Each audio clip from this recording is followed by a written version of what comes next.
Pues sí, regresa Conjura Villera y Argentina perdió la final frente a España.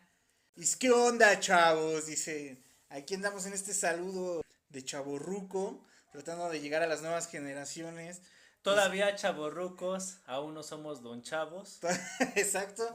Y invitado que ya ha estado en otras ocasiones aquí, un amigo personal, Oscar, ¿cómo estás? ¿Qué tal? Pues aquí es de vuelta en Conjura Villera. Como siempre lo digo, pues es un programa que sigo mucho. Admiro mucho la realización de este extraordinario trabajo. Hoy no te acompaña. Hoy no nos acompaña nuestro querido Alberto porque, pues bueno, digamos que tuvo algunos imprevistos y se retiró a las montañas por un par de meses y Sigue todavía en su camino espiritual. como muchos de nosotros, esperemos pronto contar con él, ahí tenemos algunos pendientes. Quise aprovecharlo ahora que estás aquí y quisimos hablar sobre varias cosas, muchas cosas de las cuales trataremos de sintetizar y llevarlo de una manera más digerible para mí, para las nuevas generaciones y pues bueno, quienes nos escuchen, ¿no? Y estén interesados en estos temas, sobre lo que acontece, ¿no? Después del mundial, qué sucede, qué es la resaca que nos va a quedar de este mundial a nivel, Ese es siempre, y si sí se volvió, pues no. pues no, y pues a ver qué pasó, ¿no? Y bueno, Bueno, siempre he dicho que, bueno, desde que empezó todo esto de la FIFA, pues había que observarlo desde diferentes perspectivas, ¿no?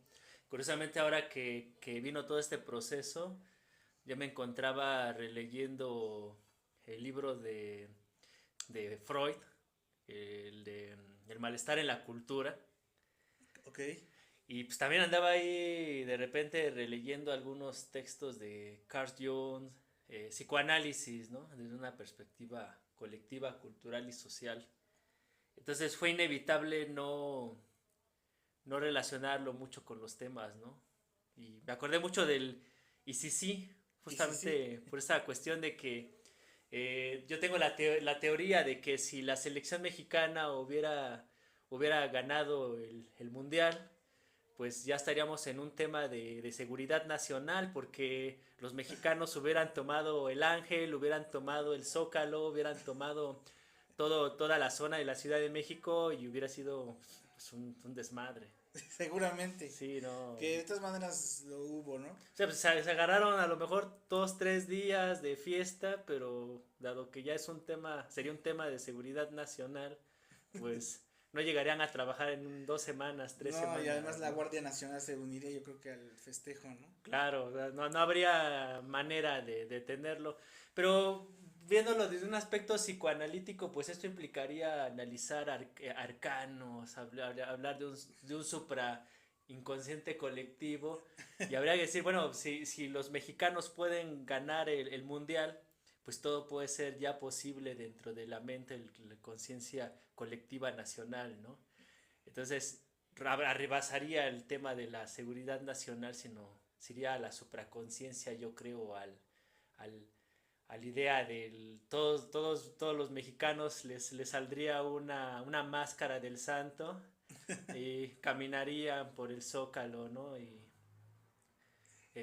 habría, pero no sé cómo decirlo, ¿no? Sería un tema brutal, todo sería posible, ¿no?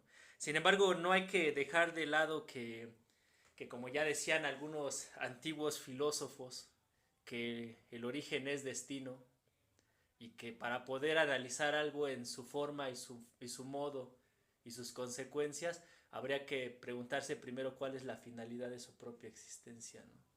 Entonces el caso del fútbol mexicano y de la selección mexicana es un caso complicado, porque si uno lo analiza a fondo, se puede dar muchas sorpresas. Creo que hoy se puede decir, ya que no tenemos la euforia del ICC, ya no hay nadie, o bueno, casi nadie ahora se podría poner en contra. Creo que el pesimismo nacional ahora es de sí, sí, dilo, ahora sí puedes decirlo, pero bueno, eh, el caso del equipo mexicano es existencialmente profundo, ¿no? Lo primero que habría que pensar es que si está bien poner a la selección como está para ganar el mundial, o hay que cambiarlos por el Cruz Azul, ¿no? Es decir, es más fácil que el Cruz Azul gane un mundial a que lo pueda ganar la selección mexicana. Ese sería el primer problema existencial. Pero luego uno lo piensa de otra manera, cuando uno dice, bueno, eh, eres chavito, te gusta el fútbol, a fuerzas tú también tenías una caja de frutzi, de refresco, jugaste fútbol ahí también en la colonia.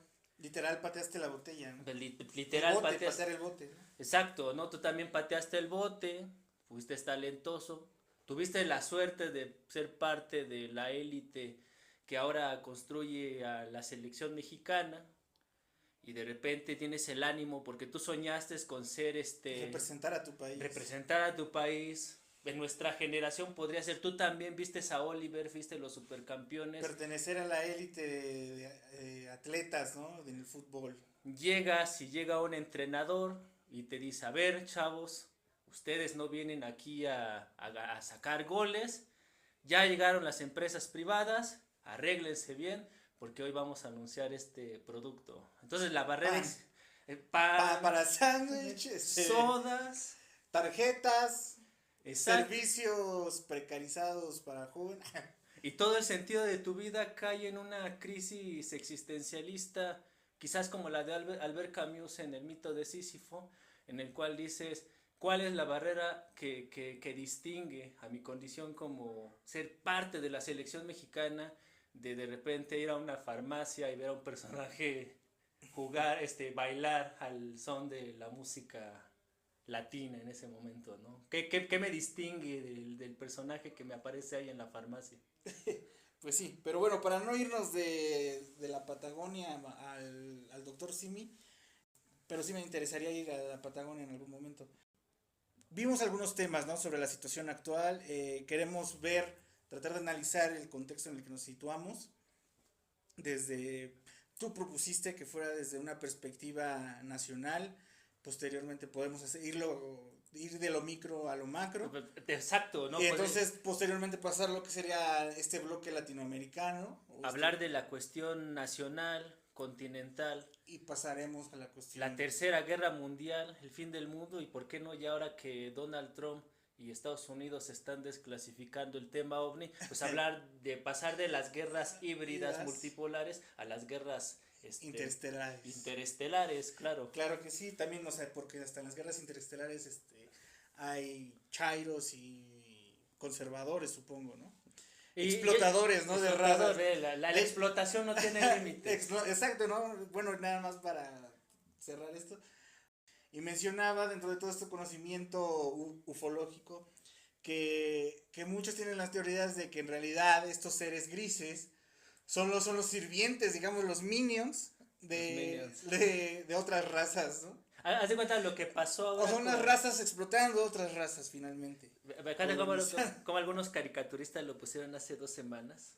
Tienes a Donald Trump y de repente está el Donald Trump como si fuera el personaje de mi villano favorito.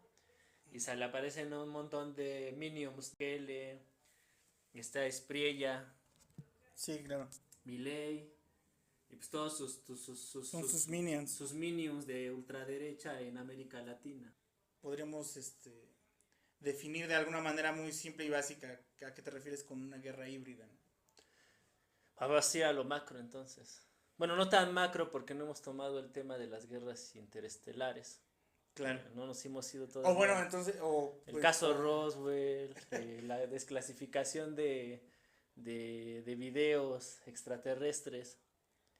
Bueno, desde lo micro, entendámoslo, desde lo nacional, ¿cómo comenzaríamos entonces? De ese gusto. Bien. Quizás habría que pensar que el siglo XXI se ha convertido en el desfase entre lo que considerábamos real y lo que hoy podríamos considerar ficción. Las teorías conspiranoicas dejan de ser teorías conspiranoicas para decirnos algo de la realidad. Y lo que parecía no ser conspiranoico y parecía ser oficial, parece hoy haber perdido su sentido dinámico. Creo que ese es uno de los primeros puntos en los que hay que partir cuando queremos hacer una interpretación de la realidad. Quizás por eso también funcionó mucho el ICC, ¿no? Si ya tuvimos una epidemia mundial que devastó a la Tierra y Estados Unidos abrió un expediente Alien, pues que la selección mexicana pueda ganar el próximo mundial no parecía tan descabellado. Sin embargo, esa solamente es una forma de ver el nuevo escenario nacional, continental y global, ¿no? ¿Por qué? Porque parece interesante, porque en este periodo las derechas dejan de quedar solamente en la derecha y la izquierda deja de quedarse solo en la posición de la izquierda. Bueno, aquí tengo un programa neoliberal, parece que todo tiene una visión neoliberal, aspiracional, una visión, ¿cómo decirlo? Eh, Me han dicho que esta es la derecha, me han dicho que esta es la izquierda, aquí hay una cuestión meritocrática de la realidad. Bueno, entonces lo más probable es que yo voy a acceder a ser parte de la derecha, voy a ser burgués. Pero ya cuando ves las condiciones reales de vida te das cuenta que hay un desfase con toda la visión que se nos ha puesto encima, ¿no? El caso mexicano es un tanto complejo, ¿no? Porque hablar de izquierdas y derechas no basta desde una visión regional, pero también una visión histórica. ¿Qué quiero decir con eso? Bueno, inevitablemente esto no lo podemos negar, el único proyecto de nación que tenemos bien configuradas ha sido la que ha tenido la 4T. En estos momentos no existe otro proyecto de nación, o sea, la derecha no tiene otro proyecto expuesto, un proyecto, hay grandes contradicciones. Yo creo que las contradicciones de la derecha se pueden ver desde los 2000. Cuando el PAN gobernaba México, creo que se tomaron muy en serio esto de que no queremos un plan educativo, no queremos intelectuales, no queremos un proyecto ideológico político, no queremos filósofos. Y el PAN lo que hizo fue, bueno, dado que no queremos filósofos en nuestro periodo panista, vamos a sacar a todos los filósofos. Bueno, vamos a ser congruentes, empecemos a sacar a nuestros propios filósofos, a nuestros propios intelectuales del Comité de Acción Nacional, y ya luego a ver qué hacemos con los otros filósofos, el sistema educativo en general en la nación. Bueno, quizás esa fue la cuestión tan contraproducente en el PAN, que el PAN no tiene discursos, no tiene intelectuales, no tiene una visión conceptual de lo que quiere hacer a futuro. ¿Por qué es importante mencionar esto dentro del PAN? Bueno, porque hasta la fecha el PAN no ha configurado una visión dentro de su cuestión geopolítica, ¿no? Lo que ha hecho el PAN, así como la derecha en México, es repetir los mismos patrones que han tenido en otros tiempos. Quizás hoy no pueden llegar como conservadores a las coronas europeas a decir que vengan a invadir México, ¿no? Pero sí pueden mandar a Alito, pueden mandar a Lili Telles a ir a Estados Unidos y decirle a Trump que por favor, con toda la desesperación del mundo, invadan México y quiten al demonio de Andrés Manuel y su legado de todo el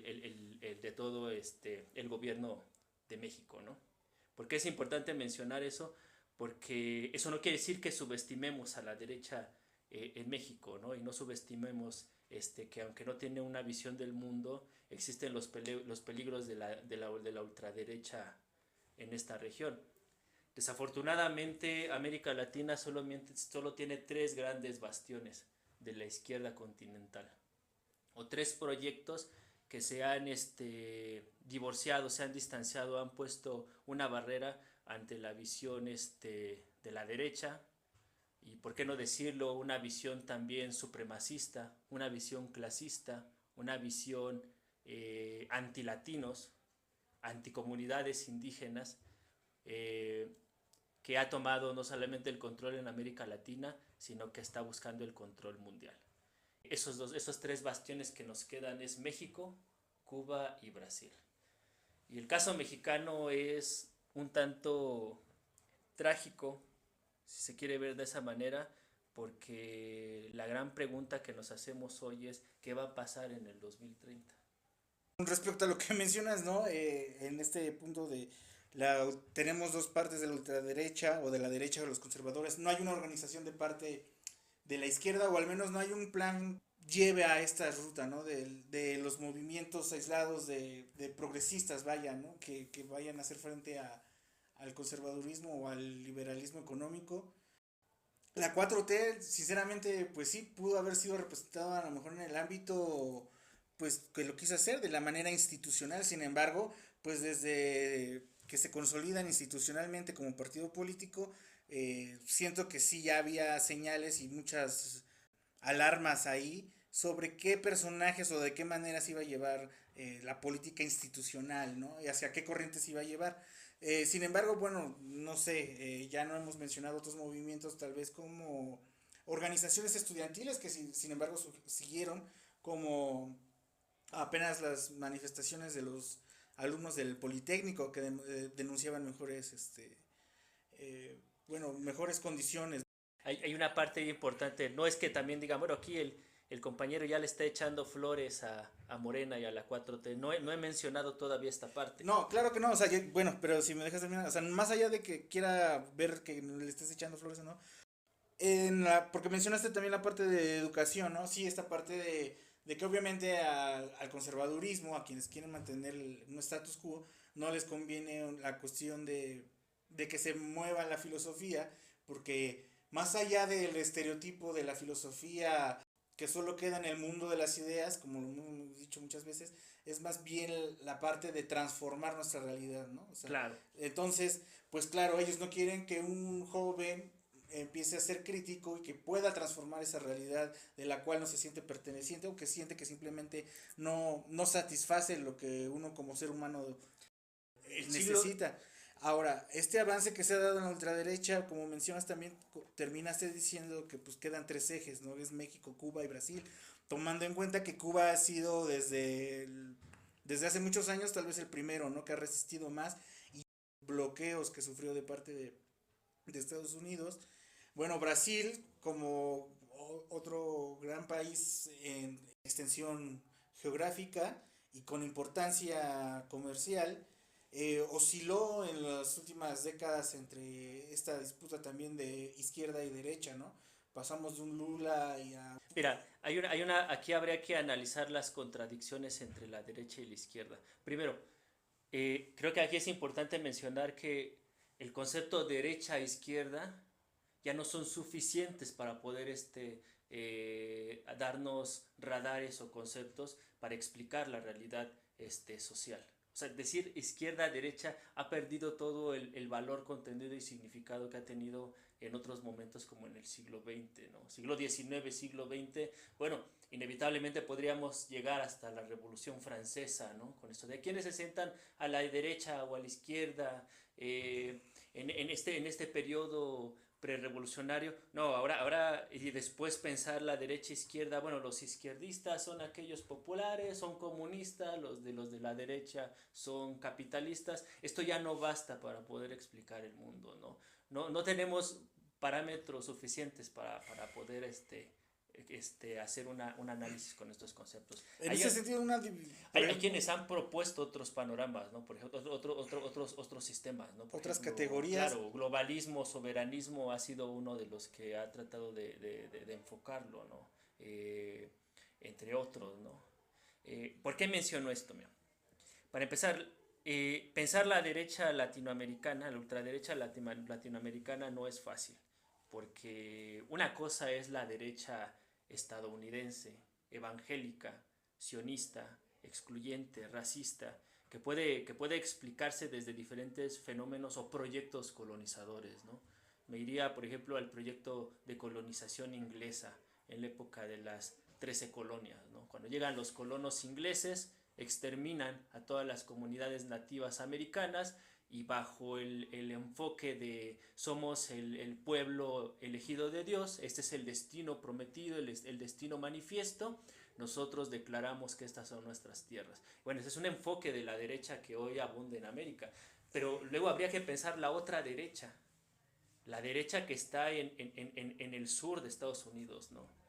Y así como los colonos ingleses que traen el protestantismo y traen una visión supremacista del mundo, donde el otro es diferente a mí y tiene que ser exterminado, existe el otro enfoque histórico de la derecha que parece ser incompatible, pero entre sus contradicciones se está colando en esta visión de la derecha. La otra derecha, que si bien no es evangélica, protestante, es una derecha católica, colonial, y que nos viene de herencia hispánica, ¿no? Esta derecha que sí permite el mestizaje, que sí permite la evangelización del otro, que no es igual a mí, pero si es evangelizado, podría tener una jerarquía dentro de este proceso de dominación. Dos visiones que son totalmente inaceptables en el corazón, ¿no? Cuando los evangélicos ingleses llegaron a América, sabían que había que quitar a los papistas. Y cuando digo los papistas, estábamos hablando de la otra visión tradicional religiosa. De la misma manera que esta tradición veía a los evangélicos como aquellos que no habían sido aceptados por el papado, ¿no? Y por esta visión católica.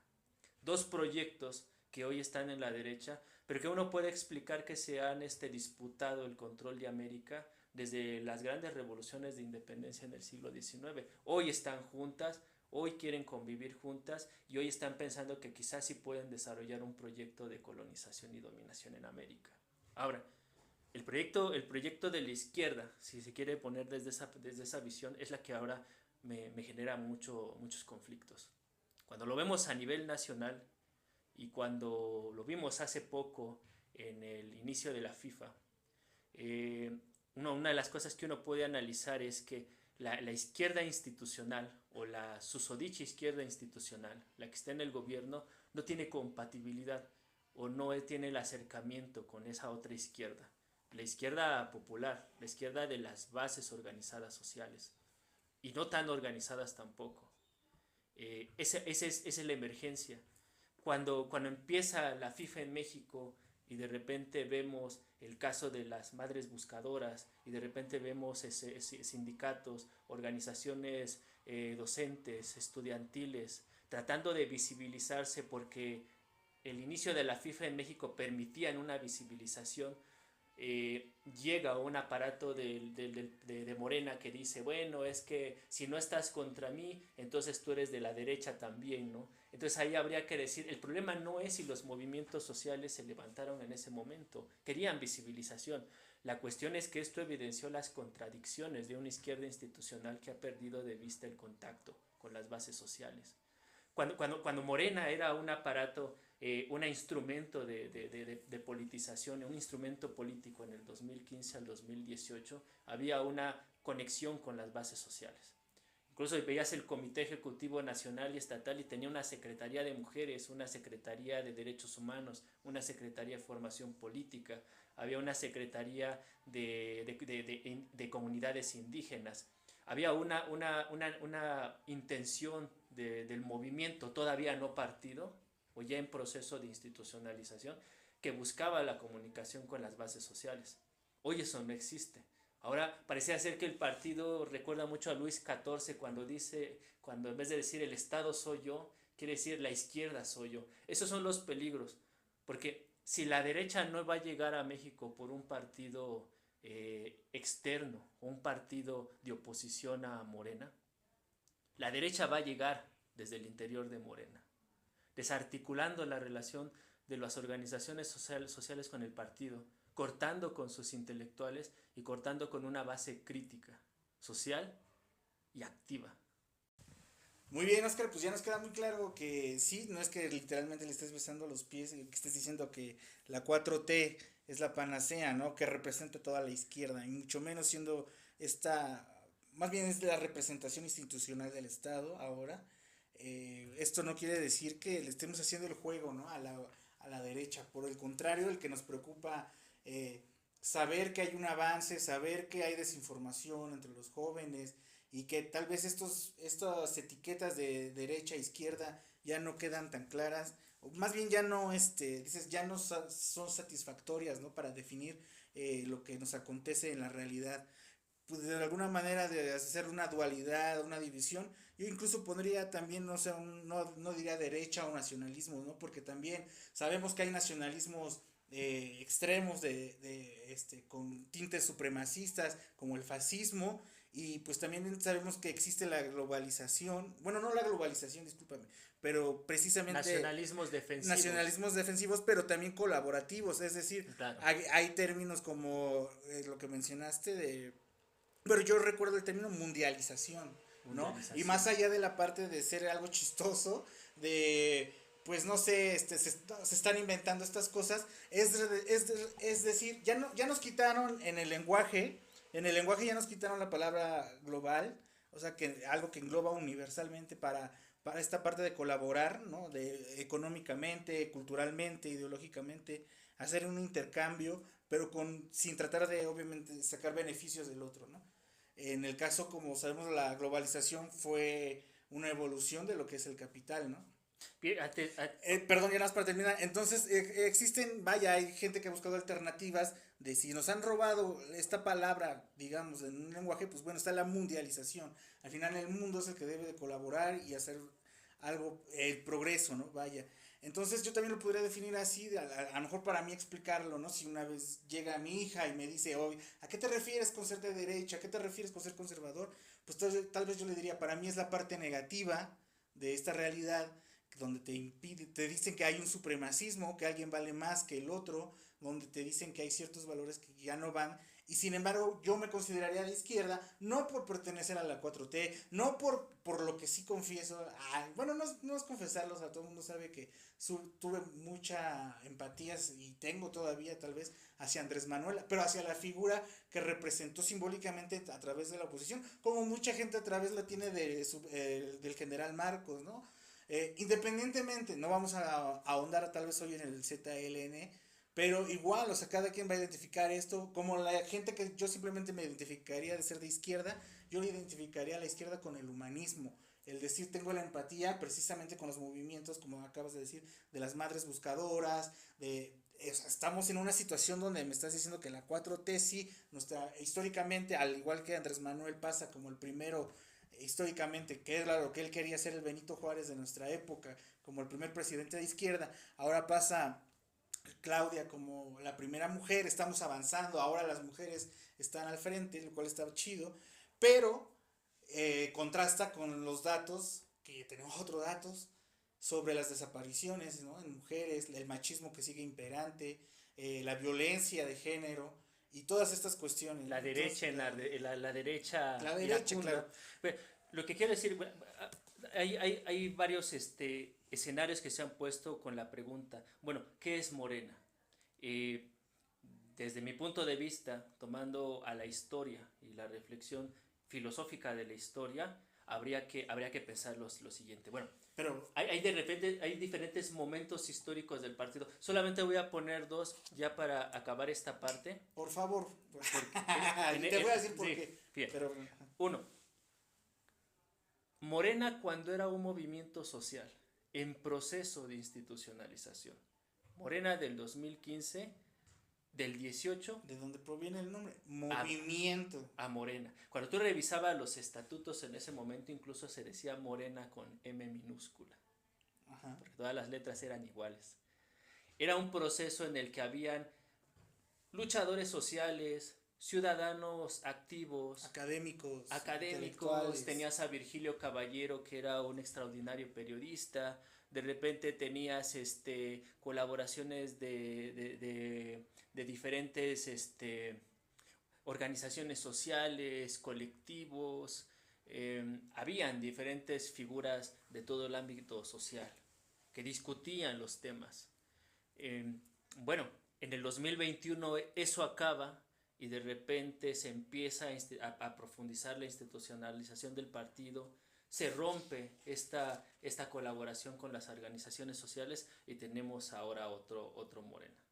Claro, donde ya vemos a Harfuch, donde ya vemos esta cuestión institucional y representante del Estado, que ya no tiene nada que ver con su germen, vaya. Un día estas organizaciones sociales se miraron dentro de sus espacios y dijeron, bueno, a este tipo, ¿quién lo invitó, no? Claro, y menciono y doy nombres sueltos como porque la verdad, ante la inminente llegada y el avance a través de ideología, de comerciales, ¿no? A través de dinero, a través de estas campañas. No quiero decir que la derecha va a llegar del partido. Lo que quiero decir es que si Morena no resuelve sus aspectos internos y su muy posiblemente llegue por ahí. Supuesto. O sea, y se ve esa ya pasado esa falsa esa falsa bandera de cambio, ¿no? De lo que sucedió con el PAN, ¿no? O sea, Una vez... esos dos sexenios claro. calderonista, bueno, foxista y calderonista, donde se les quedó ese gran título de traidor a la democracia, pues Claro. yo creo que la 4T debe tener mucho cuidado de no ser los traidores, no a la democracia, ¿no? Sino los traidores a la izquierda, ¿no? Un día llegó a la izquierda nacional, de verdad. Un día llegó el 2012, había manifestaciones, expresiones públicas de la juventud cuando fue el tiempo del Yo Soy 132, y después una parte del movimiento empezó a hablar de el que no salte es Peña, y de repente hubo una visión que dijo, no, pero las problemáticas también van hacia el ámbito de otros procesos, y de repente se dieron cuenta que podía haber un fraude electoral con Peña Nieto, que ocurrió, pero algo muy curioso fue que cuando se hicieron las elecciones en la Ciudad de México, ¡pum!, apareció un personaje dentro de la izquierda, desde el partido de la izquierda en México, que ya tenía un personaje que después iba a ser senador en el PAN. ¿Y a qué personaje te refieres para los que estamos fuera de lugar? Recordemos la época en la que aparece pues este personaje, un tal Miguel Ángel y... Al de la manzanita. El de la manzanita, sí. Dilo tal cual. No creo que vaya a secuestrarte. Pero bueno, o sea, en ese sentido pues hay muchos ejemplos claros, ¿no?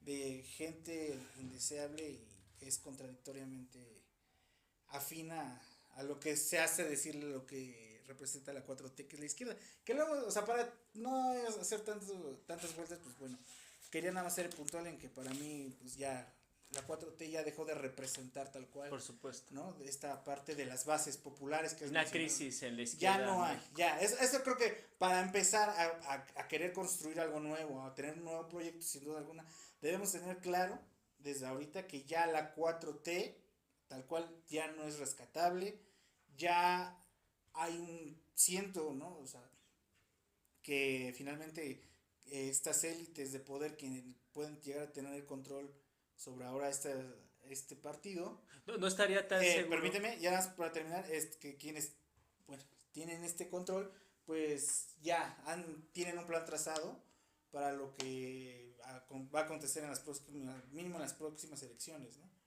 Pero bueno.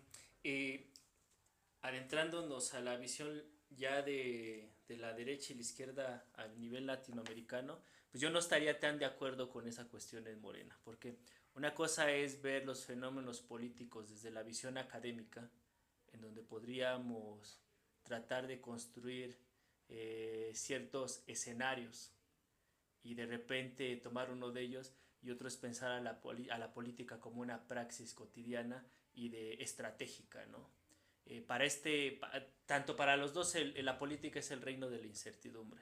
La cuestión es que mientras la academia lo ve desde una visión científica, una visión quizás contemplativa hasta cierto punto de la realidad, la praxis política implica generar estrategias, praxis, cambio o reconstrucción de las estrategias ya elaboradas. ¿Por qué digo eso? Porque el fenómeno de la izquierda mexicana no es un fenómeno aislado. Justamente el fracaso de las izquierdas latinoamericanas implica una reconfiguración de las estrategias de tiempos pasados. Hace algunos años todavía vimos el giro a la izquierda, cuando teníamos toda una izquierda latinoamericana bien configurada, bien estructurada. Teníamos a Pepe Mujica, teníamos a Hugo Chávez, teníamos a Evo Morales. Estamos hablando de los 2000 más o menos. Claro, el 2012, cuando ya vino toda esta cuestión en por Venezuela, supuesto. El movimiento la estrategia de la izquierda. La revolución bolivariana. Por supuesto. Esta Cristina en Argentina, Lula en Brasil. Enrique Dussel tiene un gran un prólogo que dedica al escenario en el libro de las 20 tesis. Ya había tardado el gran maestro. Bien, ¿por qué digo eso? Porque la estrategia de este giro ya caducó. La izquierda latinoamericana hoy tiene que pensar cuáles fueron sus errores, cuáles fueron sus aciertos, y pensar que el escenario que viene con la ultraderecha de este momento no es la ultraderecha que vimos a inicios del siglo pasado. Hoy es una de ultraderecha más compleja, más agresiva, con otras estrategias de dominación, y aquí habría que conectarlo con el escenario mundial. ¿Por qué es importante mencionar el escenario mundial? Porque el mundo se disputa entre tres grandes frentes. Por una parte tenemos a una Europa que está viendo hacia Ucrania, y porque la guerra entre Europa y Rusia con Ucrania va a determinar las decisiones de la zona de influencia de esa región. ¿Y para quién? Y la otra es la que estamos viendo en el Golfo Pérsico con Irán.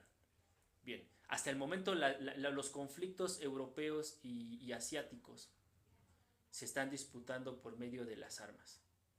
Pero el escenario latinoamericano se está disputando estos frentes en los procesos electorales. Este es un aspecto que no hay que dejar de vista. Lo que me da un poco de coraje es saber que al final este tipo de estrategias a través de la CIA y de estas instituciones que siempre ha estado en América Latina. Exacto, y de esta desestabilización ha sido a través, pues bueno, lo veíamos, ¿no? Con golpes militares, ¿no? Por supuesto. En algún momento en los 70s y 80s, y ahora lo vemos, como dices, electoralmente. Leopoldo Sea había escrito un libro, bueno, en realidad es un compendio que salió junto con otros libros, que se llama América en la conciencia de Europa. Y curiosamente hay unos capítulos donde Sea no está hablando de Europa, sino la heredera de la conciencia europea, Estados Unidos. Y dice, bueno, mientras Estados Unidos no puede entender que su relación con América Latina no debe ser de invasión, dominación, control y guerra, exterminio, y entienda que para que Estados Unidos entienda lo que significa tener ese ideal de Washington y de la libertad, este ideal que no hemos visto en Estados Unidos, sino todo lo contrario, tiene que empezar a ver a América Latina como los otros hermanos, como los otros iguales. Mientras eso no ocurra, Estados Unidos seguirá viendo las mismas contradicciones políticas que hoy se han agudizado con Donald Trump. Sí. ¿Por qué digo esto? Porque la izquierda latinoamericana no solamente tiene que mantenerse unida pensando en una nueva visión estratégica, sino que esta visión estratégica y práctica de América Latina no se va a hacer posible si no entendemos que Estados Unidos nos necesita tanto como nosotros lo necesitamos, porque hoy vivimos un periodo de transformaciones radicales. Lo que vemos hoy es el BRICS, lo que el filósofo Alexander Dugin llama la teoría multipolar, y con eso la cuarta teoría política. Latinoamérica ya no solamente una visión con la que se está confrontando Estados Unidos, sino estamos hablando de las zonas de influencia en América. Sí, mira, perfecto. Ahora es que ahorita que mencionaste a Alexander Dugin, y sobre esta cuarta teoría política, pues bueno, para los que más o menos apenas andamos ahí viendo, sería interesante puntualizar, ¿no? Cuáles son las anteriores teorías políticas. Bueno, se habla básicamente de que las anteriores los grandes proyectos políticos han sido, digamos, el liberalismo económico, el fascismo. El fascismo es el segundo.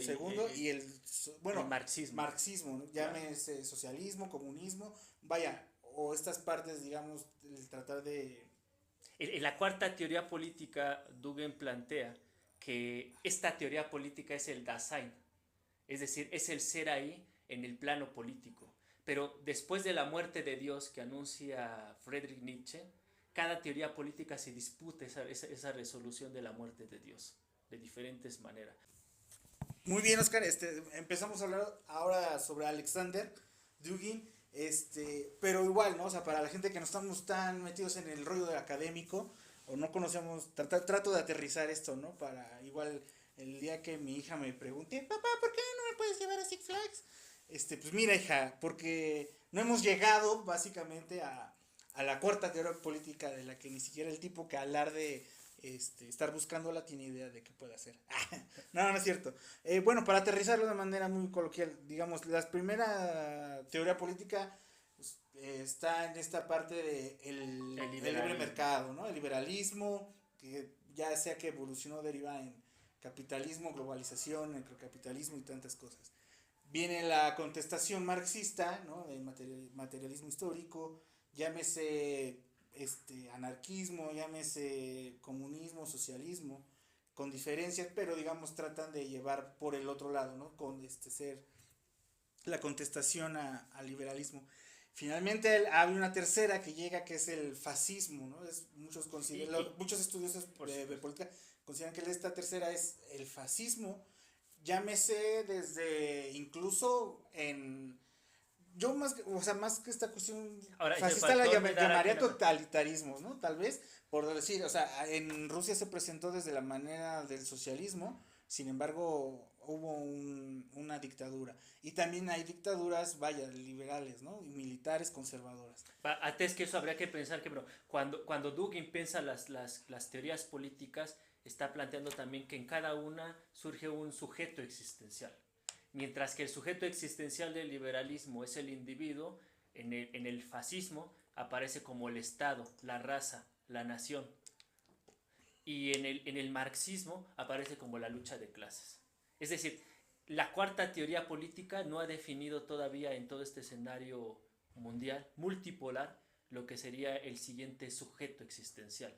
Ahora, Dugin, al menos en la traducción en español de la cuarta teoría política, que no nos ha llegado las traducciones de la obra de Dugin, solamente las tenemos en inglés, y dudo mucho que en México alguien que sepa ruso quiera traducirlas, no creo que haya mucha gente. En la traducción en español de la cuarta teoría política, se plantea esta división tajante. Bueno, el otro escenario es estas cuatro teorías políticas, al menos estas tres teorías políticas, pues están inmersas en el mismo fenómeno. Habría que pensar que el sistema capitalista, y ahí me acuerdo de la economista y filósofa Nancy Fraser, habría que pensar que el capitalismo funciona como una especie de uróboro, devorando todo a su paso. Y en esta mutación o transformación del capitalismo, el capitalismo muestra expresiones de este fascismo interiorizado y también muestra aspectos de una supuesta visión de izquierda que el mismo capitalismo ha creado en sí mismo. No es una visión izquierda, no es una visión marxista, pero es una manera trastocada por el capitalismo y que ha pervertido para eso, hacernos creer. Es decir, el capitalismo es la mano de Midas que todo lo que toca lo vuelve oro. En este caso, todo lo que el capitalismo toca se vuelve ideológico. Ideológico en el sentido... los intereses, obviamente, de seguirse manteniendo a sí mismo, de alimentarse a sí mismo, ¿no? Como sistema. Por eso esa expresión de, bueno, es que él es comunista o él es izquierdista, para no decir otras expresiones que han dicho otros, claro, sí. Disfrazada, ¿no? Un socialismo encubierto, ¿no? Porque si me dices que eres socialista, me dices que eres marxista, pero sigues viviendo a costa de los intereses capitalistas, ¿no? Claro. ¿Por qué menciono esto? Porque el mundo hoy, en este escenario de configuración multipolar, tiene proyectos de cómo debe ser el mundo. Sin embargo, estos proyectos de cómo hacer el mundo los generan los que tienen el capital y el dominio de los medios mundiales. Sabemos que ya no son los estados, nación, ahora claro. Sabemos que son los grandes... Dugin dice una gran verdad, los estados van a dejar de desaparecer para convertirse en zonas de influencia. Si lo que dice Dugin tiene razón, es la superación de la etapa de los estados nacionales para crear ahora zona de influencias. Por eso es importante que Latinoamérica despierte y piense cuál es la cuestión, porque el problema es, lo que se pone en juego ya no es solamente la soberanía nacional, sino nuestro papel regional. Como cuestión híbrida, montada, sujeta a las condiciones en este caso, de Estados Unidos. Cuando vemos que Donald Trump se lleva de manera casi como novela, parece esto de 3 doritos después, aparece Nicolás Maduro diciendo, vengan por mí, los estoy esperando. 3 doritos después llega el helicóptero. Con sus orejitas de... No, más bien sale, ¿no? Ya el traje... Claro. Ya, y no se desaprovecha, se hace alarde de la marca, del pants que traía, claro. Sus orejitas de Disney. Exacto. Todo una parafernalia ahí muy bien fabricada, porque el mensaje dentro de estas guerras híbridas también va el mensaje en lo visual. Tal vez alguien que no sepa de política y el trasfondo que hay dentro de todos esos dimes y diretes y esas acciones ilegales, ya ni siquiera sé cómo mencionarlas, ¿no? O sea, porque literal fue un secuestro, independientemente de que la figura de Maduro, o sea, fue un secuestro, una transgresión brutal. Claro. Y pues bueno, es la manera de hacer llegar el mensaje, ¿no? Me recordó mucho la época de Salinas, cuando están en la etapa del fraude electoral, la izquierda se organiza para empezar a ver a Salinas como el enemigo y de repente se llevan a la quina, ¿no? Y todos entienden el aviso, ¿no? Lo Sí. mismo, ¿no? Hay una izquierda y de repente, chin, ya no está ya no está Maduro, Donald Trump se lo llevó, chin, Cuba, o sea, empieza, va en serio. esto va en serio. ¿Por qué lo digo? Empieza el bloque, o sea, si antes tenían a Cuba así del gañote, ahora sí empezaron todavía a apretar mucho más. Claro, no necesita conquistar un país, Estados Unidos. Es mi zona de influencia y yo sé lo que hago aquí.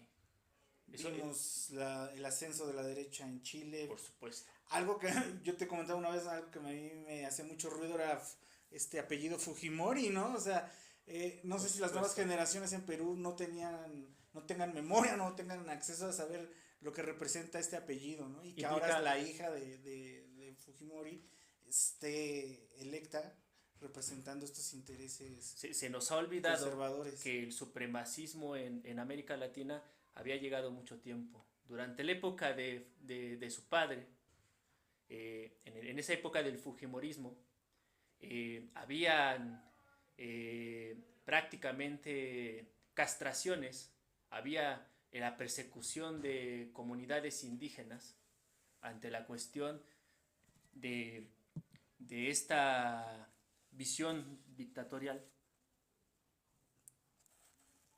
Se nos olvidó o a la juventud peruana, porque implica una nueva construcción pedagógica de las nuevas generaciones, que justamente en periodos del Fujimorismo en el siglo XX existió una persecución racial de las comunidades indígenas.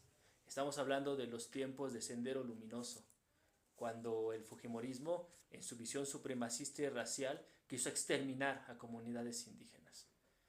Esto está de vuelta. Esta visión, quizás América Latina no lo ha visto en toda su magnitud todavía, que vaya, ya es el colmo de la visión que vemos, pero lo estamos viendo ya en el mundo africano, en el Golfo Pérsico lo estamos viendo. Existe una visión supremacista y es real. Ahora, por la otra parte, pensando en esta mundialización, habría que pensar qué significa hoy vivir una cuarta teoría política. Porque si bien Dugin desde la realidad rusa nos está diciendo qué es la cuarta teoría política, falta la asimilación y la reflexión de una cuarta teoría política en el escenario latinoamericano. Y quizás si hay dos referentes en América Latina que dijeron lo que dijo Dugin antes de Dugin y con más profundidad que Dugin, el primero fue Leopoldo Sea, cuando habló de emancipación mental y cuando habló de liberación y habló de integración, cuando habló de eurocentrismo.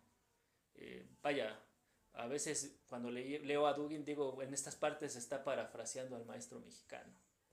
Pero desde obviamente una visión nacional rusa, ¿no? O sea, totalmente. Y no te creas, Sea no era tan pequeño como creen. Cuando tú lees el libro de Fin de Milenio, Emergencia de los Marginados, hay una escena del libro donde Sea explica que se encontraba en Rusia, dando una conferencia sobre el pensamiento latinoamericano.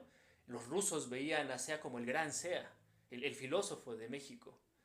En ese mismo escenario en los 90, mientras Sea estaba en una universidad rusa y ya había sido traducido al ruso Sea, en esa misma localidad, en esa misma región de los 90, que por cierto fue en el periodo de la explosión de Chernobyl, mientras Sea estaba dando una conferencia sobre el pensamiento latinoamericano y la emancipación mental, había un movimiento reaccionario ruso que estaba siendo organizado. Entre los organizadores estaba un joven filósofo que después escribiría sobre euroasismo, panislavismo y después sobre la cuarta teoría política. Es decir, estaba el Sea de 90 años, después iba a morir, y estaba un joven filósofo ruso que ya estaba planteando lo que serían sus principios de una cuarta teoría política. ¿Existe una conexión? Bueno, tanto Rusia como Estados Unidos vivieron procesos similares en el proceso de la globalización. Y ambos han pensado una emancipación mental. Y ambos se han visto excluidos del mundo occidental. El segundo filósofo es Enrique Dussel. O sea, a mí no me cabe duda de que nuestro principal referente de una cuarta teoría política en América Latina, y más que América Latina, desde la marginalidad, la hizo Dussel. Sea creó el revólver y Dussel lo disparó de una manera extraordinaria. Mencionas al gran filósofo Enrique Dussel, que yo también lo adopté como maestro. Nunca tuve la fortuna, por supuesto, ¿no? De que me diera clases como a ti, compañero. Pero, sin duda alguna, has mencionado un personaje que me cambió y me entusiasmó, me ha devuelto muchas veces el entusiasmo por hablar sobre política, ¿no? Él tratando de dignificar como él lo llamó, oficio de El, representación, ¿no? Realmente, el oficio noble de la la política. política y la delegación de las voces del pueblo, ¿no? Y en esta ideología de servir sirviendo, ¿no? Claro, el poder obedencial. El poder Quien quiera obedencial. hacerse gobernar, hágase servidor. Claro. Servidor del pueblo. ¿Por qué es importante eso? Bueno, Dussel marca toda una tradición de la política y la politización crítica en América Latina. O sea, la política no como lo que busca el poder, la política como afirmación de vida de la comunidad. Claro, hablamos de un Dussel que entendió tanto a Marx, al Marx desconocido. A mí me encantaba cuando de repente hablaba de cuando estaba en Egipto, ¿no? O cuando estaba en Palestina, ¿no? Por ahí tiene unos comentarios Sí. a Yasser Arafat. O cuando estuvo Dussel en el Cairo. Y desde su juventud, ¿no? Conocía muy bien el mundo árabe. Y sabía que América Latina tenía que entender el mundo árabe, el mundo semita, desde su libro El humanismo semita y luego el humanismo helénico. Sabía que Latinoamérica tenía que poner sus ojos en el mundo árabe. Pero ya Dussel a principios del 2000 sabía que China se iba a convertir en un paradigma fundamental, crucial para las nuevas transformaciones económicas. Eso, incluso el SEA de los 2000 ya está viendo procesos similares, aunque si bien SEA no vio hacia el mundo árabe tanto, SEA tenía muy presente el mundo africano, sobre todo con su visión de Frank Fanon. Ahora, ¿qué es lo que ocurre? Estamos ante la pérdida del dominio mundial de Estados Unidos, pero en ese camino vemos un proceso que está profundamente en sintonía con lo que está ocurriendo en América Latina. Cada región se está disputando el mundo de manera diferente. Para eso hay que entender que las guerras hoy no se ganan solamente en campos de batallas. Si por algo hablamos de guerras híbridas, es porque las guerras hoy tienen muchas modalidades. Podemos percibir aparentemente, porque los medios no nos dicen la verdad, sobre el conflicto en Ucrania e Irán. Claro. RT nos dice una cosa, Deutsche Welle nos dice otra, Televisa nos dice otra, y aparece el clon malvado de Maduro, este personaje del bigotito. El hijo ilegítimo del tío Richie. El tío Richie, claro. Y todos nos dicen una versión diferente del mundo, ¿no? De repente ves lo que dice el New York Times. La realidad es o ¿cómo es de quien la interpreta?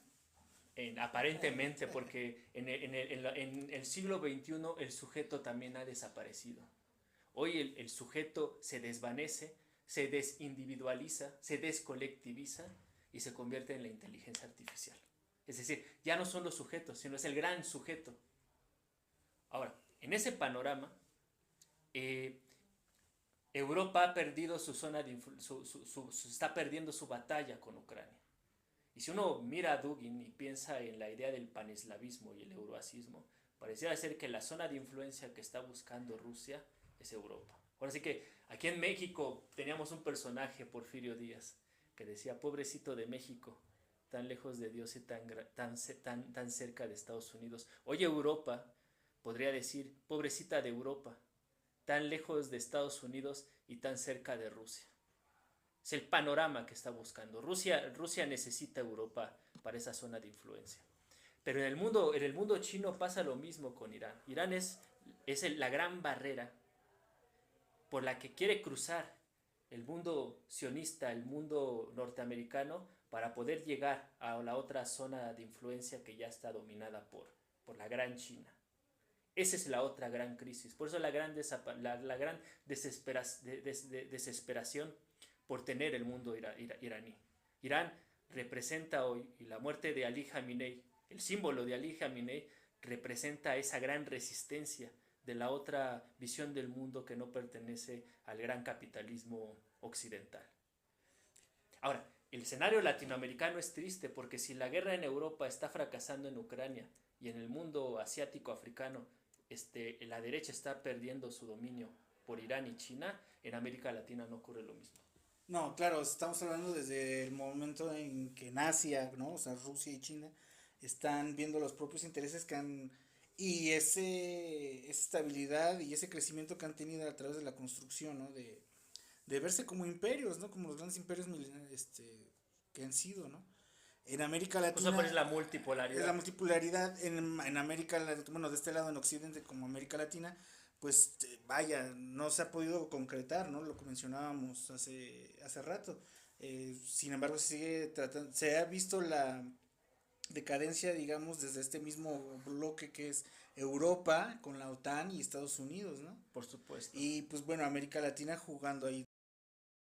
América Latina pareciera ser que es de las perdedoras en el panorama geopolítico. Después de América Latina, quizás el otro escenario que se ha perdido es el de Europa. Pensando en el caso de la derecha y el mundo occidental. Europa vive una gran crisis y con ello ha aumentado el nivel de rusofobia en ese periodo, en ese gran periodo de la historia. Eh, son como los dos territorios. África no lo tengo mucho en el radar, pero sería bueno mencionarlo porque el caso africano es un caso complejo en muchos aspectos. Tenemos una parte de comunidades musulmanas, pero también tenemos un gran sector religioso, católico. No sé por qué, pero me vino a la mente este cardenal que quería hacer, que lo estaban candidateando para papa, Saraj, que decían que era el papa negro, ¿no? para, Pero luego para hacer como que coincidir este tipo de que ultraderechista, por cierto, ¿no? No me extraña. este tipo de profecías, ¿no? Claro. Ya también Porque de también índole viene una parte apocalíptica. Pensar Claro, la muerte sí. del capitalismo desde Nietzsche, como Es Dios que ha hay, o sea, muerto. ¿qué va a haber después de esto, no? O sea, si Claro. matamos el capitalismo realmente, ¿qué es lo que va a sustituirlo? ¿No? La consigna nietzscheana de Dios ha muerto tiene una profunda referencia simbólica para el capitalismo, porque el fin del mundo es el fin del capitalismo. Si el capitalismo se acaba el mundo. Cuando llega Slavoj Žižek y dice que es más fácil que el mundo, es más fácil pensar que un meteorito En el fin del mundo. en el fin del mundo que el fin del capitalismo, es eso, ¿no? Cuando el capitalismo se ha visto en crisis o se ha visto en auge también, es cuando pensamos en el fin de los tiempos, ¿no? Por ejemplo, pienso en este libro de Fukuyama, ¿no? O crece el capitalismo y se transforma, o pierde valor y se debilita, ¿no? En este caso, pensando de una manera melancólica, habría que decir, lo que va a acabar no es el capitalismo. Lo que va a acabar no es el capitalismo. No, y bueno, para ya irnos enfocando hacia el final. Lo que quiero decir es que no es el fin del capitalismo. El capitalismo está llegando a una fase superior en este momento. Y en su transformación, como decía Gramsci, refiriéndose a los regímenes, se crean monstruos. Habría que pensar cuál es la fundamentación del capitalismo asiático hoy con China, los fundamentos del capitalismo en Rusia y en qué se está convirtiendo Estados Unidos en esta transformación del capitalismo. No es una victoria para el comunismo como algunos lo quieren ver. O no, tampoco no es tan optimista pensar el BRICS. Porque pensar el BRICS es también ver un momento en el que Latinoamérica está en una jaula más profunda y más siniestra junto a Estados Unidos. Para los latinoamericanos, el BRICS ha representado que si nosotros estábamos esclavizados en el patio trasero de la mansión de Estados Unidos, ahora nos acaban de meter en la sala. Nos acaban de meter en otro de los apartamentos de ese Adelante, pasa. Claro, es una... América Latina no ha pensado en ese sentido la profundidad de lo que significa BRICS estando tan cerca de Estados Unidos. Bueno, no te quería interrumpir, querido Oscar, pero ya para irnos acercando un poco al cierre, porque, pues bueno, Nos falta el caso Steven Spielberg y la película de claro. extraterrestres. Así que bueno, pues vamos para allá, ¿te parece? Tratando Bueno, de ir cerrando esta conversación. Pues sí, nos dirigimos hacia al fin del mundo, ¿no?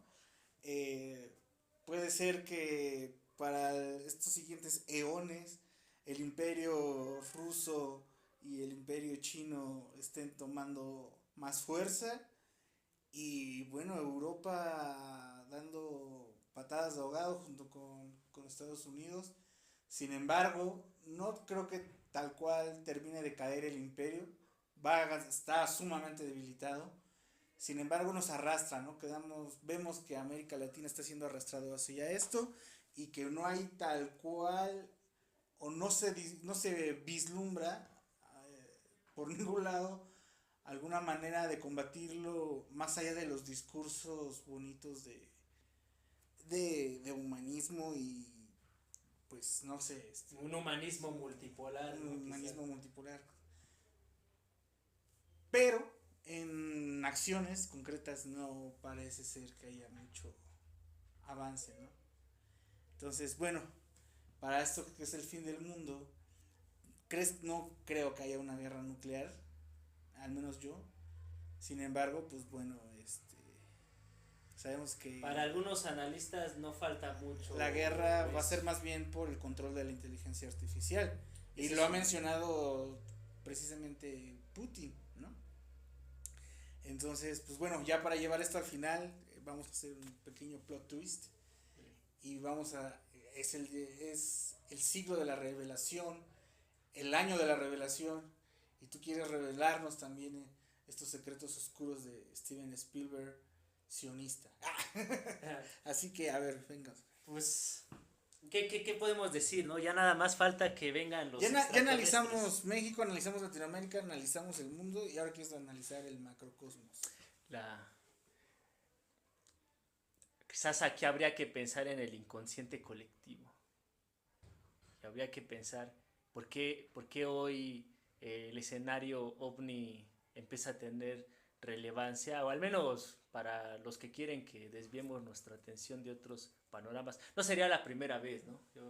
Claro, en México Eh, se utilizó el chupacabras, por en supuesto. Argentina se acaba de utilizar, bueno, en Estados Unidos se está utilizando el mundial, en Argentina también, y sin embargo ya vendieron sus tierras. Cuando regresen la selección argentina, pues muchos se darán cuenta que participaron en la rifa de sus tierras, básicamente.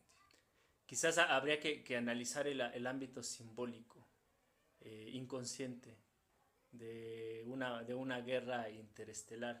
Si nos preocupa tanto el ámbito ovni en este momento, o al menos el imperio nos ha hecho mirar hacia el mundo cósmico y con ello la posibilidad de la vida extraterrestre, es porque inevitablemente esto muestra una desesperación. Eh, Vaya, lo que quiero decir es, no nos ocupemos del mundo terrenal, sino ocupémonos del mundo interestelar. Ese sería otro, ¿no? Cuando apareció la película de Steven Spielberg, me ocurrió lo mismo que con Roma, ¿no? Todo el mundo hablaba de Roma y Roma y Roma. Y siempre he dicho, yo parto de un axioma, ¿no? Cuando una película es anunciada en todas partes y se le lleva a un escenario megalómano es porque la película es profundamente mala, ¿no? Que fue lo que ocurrió también en este escenario. Pero más allá de pensarlo desde esa... Pero esto no es un cine, esto no es un podcast cinematográfico Y bueno, habría que preguntarse si los extraterrestres son comunistas, si son Lenin sionistas, son sionistas, son chairos, son chairos, son woki, claro, ¿no? Entonces no tendríamos que tienen hablar, cierta fijación con el ano. habría que pensarlo, ¿no? De los... Podrán hacer lo que quieran, pero eso sí no piden tu consentimiento para ser abducido. sea para bien. Claro. Entonces, desde ahí En eso se parece ¿no? mucho a Estados Unidos. Sí, inevitablemente en eso se parece mucho a Estados Unidos, ¿no? Qué curioso, ¿no? Porque cuando hablamos de revelar verdades sobre el mundo extraterrestres, siempre es Estados Unidos quien los revela, ¿no? Nunca es China, nunca es Rusia. ¿Por qué? Le gusta esta parte, ¿no? Del show business. El show, claro. Hollywood es parte de su... Es un arma de su... dentro de esta guerra híbrida. Híbrida. ¿No? Claro, ¿no? O sea, es parte del show, ¿no? Pero entonces, ¿cómo ves? O sea, realmente, ¿cuáles serían las cosas que podríamos tomar entonces en acción para tratar de frenar un poco, ¿no? Este avance o resistir ante el avance supremacista. La izquierda, quizás habría que regresar al panorama del siglo XIX. Cuando el siglo XIX empezó a generar sus grandes narrativas sociológicas, había un tiempo de un proceso industrial capitalista, pero con ello se aproximaba también un periodo de guerras imperiales. Es decir, no podemos entender la Primera Guerra Mundial o la Gran Guerra si no pensamos en el conjunto de teorías, cosmovisiones y movimientos políticos, geopolíticos que se habían desarrollado en el siglo XIX. Cuando surge la Primera y Segunda Guerra Mundial, vemos un escenario dentro de grandes fuerzas económicas capitalistas, pero no había una organización de trabajadores, no había una organización proletaria, hasta que Marx fue quien puso en la mesa que el proletariado de todos los países unidos tenía que buscar también corregir, delinear o marcar una vía. Hoy pasa lo mismo, ¿no? Nuestra izquierda la dicta el sistema capitalista con mala fe en muchos casos, y también nos marca la línea de la derecha o de la hiperburguesía. Pero aquí la cuestión sería, bueno, ¿en qué momento los sindicatos, las organizaciones sociales podrían reconfigurar una nueva internacional? Una agenda escrita por la misma base social, la misma base de trabajadores. Pues sí, se ve bastante complicado todo el panorama. A mí ya nada más para, digamos, concluir, digo, no porque hayamos hecho de alguna manera...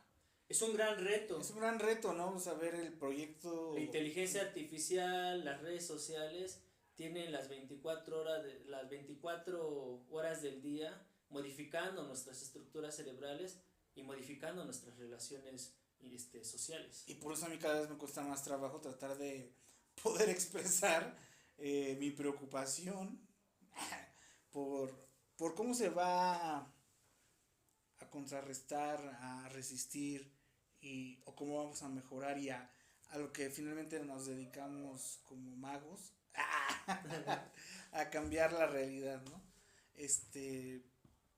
Pues mira, yo nada más te diría que más allá de estos discursos si no lo hacemos nosotros, los extraterrestres van a ser los que van a traer la agenda comunista. ¿Crees que los extraterrestres son comunistas? O tal vez sean liberales.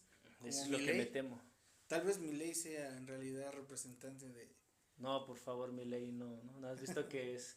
Milei se siente orgulloso de ser el presidente más sionista del mundo. Claro.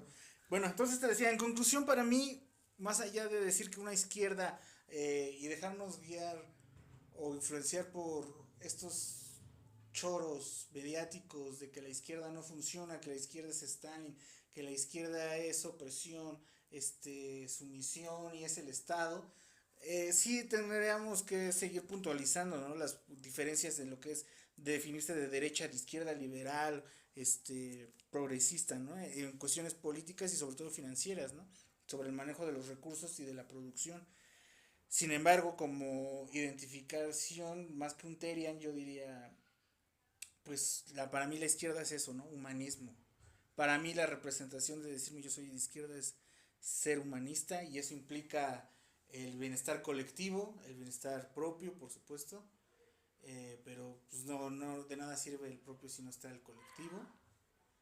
Y que ser de derecha para mí es ser alguien con tintes supremacistas, de no saber realmente lo que es estar situado y cómo funcionan ciertas cosas, o más bien tienen muy claro cómo funcionan las cosas y les gusta vivir de, de la sangre de los otros. Pero bueno, Oscar, tú dinos, cierra por favor.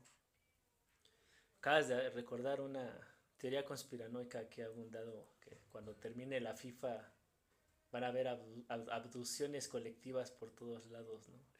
Pues mira, a mí me aterroriza que después de la FIFA, bueno, de este mundial, Dicen que pues brote otro bichito porque resulta que todos anduvieron besando con todos. Bueno, los muertitos, los sacrificados a los dioses aztecas, bueno, a los dioses prehispánicos ya los tenemos, que fueron 3 fallecimientos, ¿no? En las celebraciones mundialistas, en la Ciudad de México ya cumplimos nuestra cuota de sacrificio a los dioses y pues muchas abducciones, no lo sé. Y pues siempre no fue el sí, sí, fue el sí. Bueno, fue el sí, sí, pero fue siempre el sí, sí y sí, pero sí para España. para España. Y bueno, no sé, entonces, ¿quieres cerrar con algo? Sobre este avance de la derecha y sobre estos grupos, ¿no? Hemos hablado de porque hemos visto que el temas sionismo, ecológicos todavía. Bueno, el sionismo se unió con el evangelismo, bueno, los evangélicos, con los judíos, o sea, el supremacismo se organizó de una mejor manera que el humanismo. Lean su manifiesto del Partido Comunista De cabecera. Hablen con su Marx interior y inviten a sus amigos, amigas, el novio, a la novia a leer con ustedes a Marx. Y pensamos que puede... A Dussel, por favor. O a su Dussel también. Entender que toda política, todo movimiento viene desde el hecho de ser pro vida, ¿no? Y no me refiero a una manera... Lean a su José Revueltas también. Últimamente le he sentido mucho cariño al maestro José Revueltas. Sí. Sobre todo ahora que pienso mucho en la UNAM. Pienso en José Revueltas. Pues bueno, ahí la dejamos y nos seguimos escuchando. Seguramente nos reuniremos, espero de verdad, Oscar, que nos reunamos más seguido y podamos desarrollar más este tipo de cosas, ¿no? Y fue de una manera más apresurada, con ciertos tropiezos, como es Conjura, como es la lucha, como es el camino del héroe, como lo marcan los arcanos. Se tienen que vencer estos obstáculos para ver si es que realmente tenemos ese fuego interior de voluntad, de una vida de bienestar y plena para todos, una vida dignificada, la dignificación de la vida, digamos, ¿no? Y ya no ser apología. La vida es el criterio de verdad. El criterio de verdad y ya no ser apología a la muerte, en el sentido, pues, necrocapitalista, ¿no?